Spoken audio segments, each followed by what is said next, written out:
أعوذ بالله من الشيطان الرجيم. بسم الله الرحمن الرحيم. وما من دابة في الأرض إلا على الله رزقها وما من دابة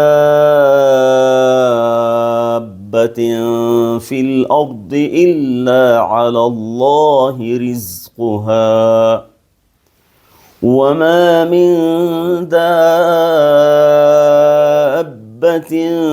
في الأرض إلا على الله رزقها. او د ځمکې په سر هیڅ زنده سر داسې نشته مگر دا چې د هغې رزق و روزي د الله تعالی په ذمه ده. نو ای انسانه، ای مسلمانه، د الله تعالی په رزق او په روزۍ پوره باورمند اوسه، ډاډه اوسه. ستا رزق لیکل شوی دی، تا ته چې څه حواله شوي دي هغه ټول به تا ته رسیږي.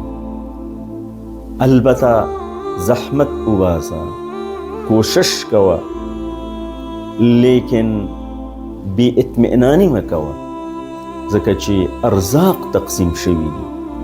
الله رب العالمین هر مخلوق ته معین رزق ټاکلی دی، ځکه چې هغه رزاق دی. ان الله هو الرزاق، رزاق دی، خیر الرازقین دی. د انسان لویه ستونزه دا ده په ژوند کې چې هغه د خپل رزق او روزۍ په اړه په تشویش کې هغه سکون او ډاډ د لاسه ورکړی. هغه یریږي چې زما د رزق او د روزۍ مسله به څنګه شي. مطمئن اوسه چې الله رب العالمین وعده کړې ده، وما من دابة في الأرض إلا على الله رزقها.